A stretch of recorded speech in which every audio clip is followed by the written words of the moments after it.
Let's talk about tea bricks. What exactly are they? Why were they used? And why at one point were they a really powerful currency? Well, let's get into it.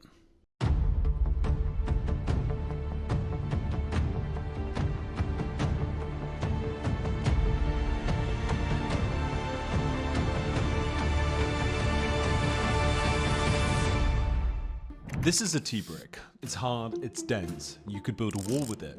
But for over 1,000 years across some of the most brutal terrain on Earth, this was also money. Not a metaphor, not barter, actual standardized government recognized currency, stamped, traded and trusted across half a continent.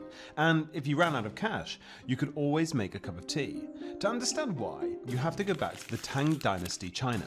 Around 700 CE, tea was already woven into daily life, drunk by emperors, monks, soldiers and farmers alike. It was everywhere, but moving it anywhere was a nightmare. Loose leaves are fragile. They absorb moisture in the air, they crumble under pressure, they spoil, and China's most valuable tea came from the deep southern western province of Yunnan and Sichuan, far from people who needed it most. Try carrying loose leaves over a mountain range on a mule's back through monsoon rain, you'd arrive with nothing but a soggy, useless mess. So producers found another way. They steamed the leaves to soften them, ground them into a thick paste, pressed them into wooden molds and baked them until they were bone dry. The result was the tea brick, rock hard, compact, waterproof and built to survive almost anything, a logistical masterpiece disguised as a beverage.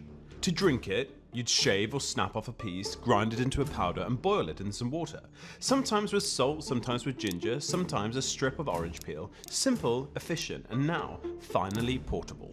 Out of the mountains of Yunnan and Sichuan, a vast network of narrow paths wound northward and westward, through river gorges, over Himalayan passes, across some of the highest and most dangerous terrain on the planet. Historians would later call it the Tea Horse Road, and for centuries it was one of the most consequential trade routes in the world, older than the Silk Road in some stretches and far more grueling. The deal at the heart of it was simple but vital. China needed war horses, strong battle-ready animals from the Tibetan plateau.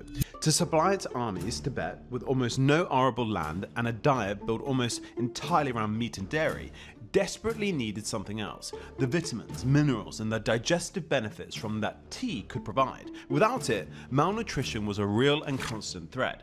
Tea wasn't a luxury for Tibetans, it was medicine, it was survival. So the two traded tea for horses, thousands of kilometers year after year for centuries, and the people who made it happen were the porters, men who strapped towers of tea bricks to the wooden frames on their backs and walked. Some carried over 70 kilograms across icy mountain passes, through driving rain, at altitudes where every single step cost twice the effort. There were no roads, no vehicles, just men, mules and mountains. The bricks' sheer hardness wasn't a quirk of manufacturing, it was the survival engineering.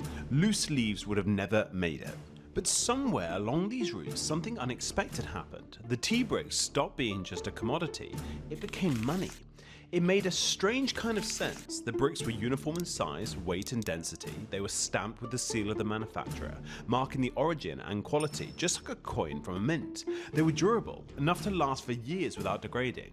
And in the vast stretches of Central Asia, Tibet, Mongolia and Siberia, where metal coinage was scarce, unreliable and sometimes completely absent, tea bricks were universally understood and universally wanted.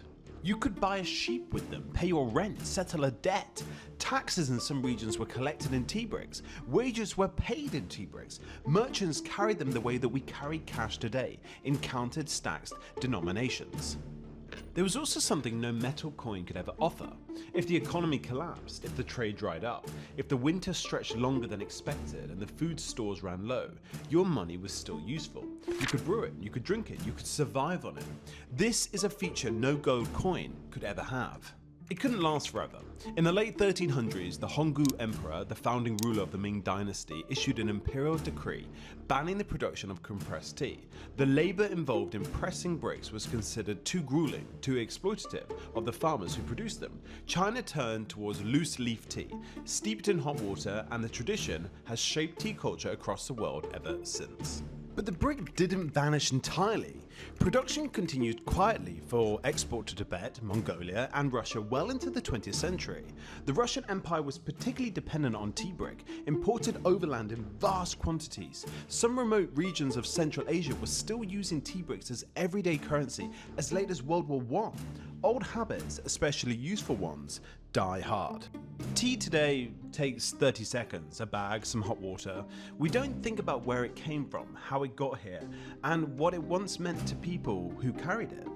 But for over 1,000 years, this hard-pressed block of leaves was the thread that connected distant civilizations. It fed armies, it opened trade routes, it crossed the Himalayas on the backs of men who had no roads and no machines, only their bodies and the endurance. It bought horses, paid taxes, and kept entire populations alive through brutal winters on the roof of the world.